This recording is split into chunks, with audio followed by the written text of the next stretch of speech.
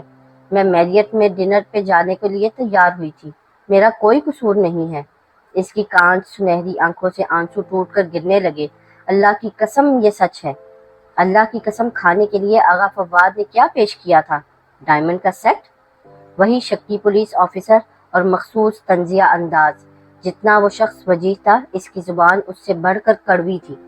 محمل کا دل چاہا اس کا منہ نوچ لے، اور اگلے ہی پل وہ اس پہ جھپٹی اور اس کی گردن دبوچنی چاہی، مگر ہمایوں نے اس کی دونوں کلائیاں اپنی گرفت میں لے لیں۔ اسی کشمکش میں محمل کے 2 ناخن اس کے گال سے رگڑے گئے۔ صرف آنکھیں نہیں، تمہاری تو حرکتیں بھی بلیوں والی ہیں۔ وہ کھڑا ہوا اور اس کو کلائیوں سے پکڑے پکڑے ساتھ کھڑا کیا، پھر جھٹکا دے کر چھوڑا۔ وہ 2 قدم پیچھے جا ہوئی۔ مجھے گھر جانا ہے، مجھے گھر جانے دو، میں تمہاری منت کرتی ہوں۔ وہ مڑ کر جانے لگا تو وہ تڑپ کر اس کے سامنے آ کھڑی ہوئی اور پھر سے ہاتھ جوڑ دیے۔ صبح ہو گئی تو بدنام ہو جاؤں گی۔ میں نے کہا نا بی بی، مجھے یہ جذباتی تقریریں متاثر نہیں کرتی۔ اس نے اپنے گال پہ ہلکا سا ہاتھ پھیرا، پھر استہزائیہ مسکرایا، پھر کہا، تم بہادر لڑکی ہو، میں تمہیں گھر جانے دوں گا، مگر ابھی نہیں، ابھی تم ادھر ہی رہو گی، کم از کم صبح تک۔ میں بدنام ہو جاؤں گی ایس پی صاحب، رات گزر گئی تو میری زندگی تباہ ہو جائے گی۔ ہو جائے، مجھے پرواہ نہیں ہے۔ وہ سگریٹ جھک کر ایش ٹرے میں پھینک کر دروازے کی طرف بڑھا۔ وہ ہاتھ جوڑے کھڑے رہ گئی اور وہ دروازہ باہر سے بند کر کے جا چکا تھا۔ دروازے کی جانب وہ لپکی اور ڈور نوب زور سے کھینچا۔ وہ باہر سے بند تھا۔ دروازہ کھولو، کھولو۔ وہ دونوں ہاتھوں سے زور زور سے دروازہ بجانے لگی، مگر جواب ندارد۔ وہ بے بس سی زمین پہ بیٹھتی چلی گئی۔ فواد اس کے ساتھ ایسا کیسے کر سکتا تھا؟ اسے یقین نہ آتا تھا۔ اس نے کیا بگاڑا تھا فواد کا، جو اس نے چند روپوں کے عوض اسے بیچ دیا؟ وہ گھٹنوں پر سر رکھے آنسو بہاتی۔ وہ شام یاد کر رہی تھی جب وہ اسے دیکھتے دیکھتے چونکا تھا اور چائے کا کپ لیتے ہوئے اس کی انگلیاں اس کے ہاتھ سے مس ہوئی تھیں۔ کم عمر، خوبصورت اور انچھوئی۔ آغا نے کہا تھا یہ ہماری ڈیمانڈ پہ پوری اترتی ہے۔ تو وہ اس لیے چونکا تھا کہ کسی عیاش شخص کی بتائی گئی ڈیمانڈ پہ اس کے گھر میں پلنے والی وہ یتیم لڑکی پوری اترتی تھی۔ تم کتنی خوبصورت ہو محمل، مجھے پتا ہی نہیں چلا۔ اس کے لہجے کا فصوح اور پھر اس کی وہ ساری عنایتیں، وہ جانتا تھا کہ اس کی کمزوری کیا ہے۔ اس نے اس کو اس کی من پسند چیزوں کی جھلک دکھائی، یہاں تک کہ وہ جب اس کے مکمل قابو میں آ گئی تو فواد نے اسے ادھر بھیج دیا۔ اور وہ بھی کتنی بے وقوف اور سادہ تھی، اسے پتا ہی نہ چلا۔ وہ اس کو آفس میں ادھر ادھر چیزیں سائن کروانے بھیج دیتا تھا، اور کوئی کام تو اس نے محمل سے لیا ہی نہ تھا۔ وہ تب بھی نہ سمجھ سکی، اور اب یہ شخص ہمایوں داؤد، وہ نہیں جانتی تھی کہ یہ کون آدمی تھا، اس سے یہ سب باتیں کیوں پوچھ رہا تھا، اور اس کا کیا مقصد تھا۔ اسے صرف علم تھا تو اتنا کہ اگر رات بیت گئی تو صبح اسے کوئی قبول نہ کرے گا، اور قبول تو شاید اب بھی کوئی نہ کرے۔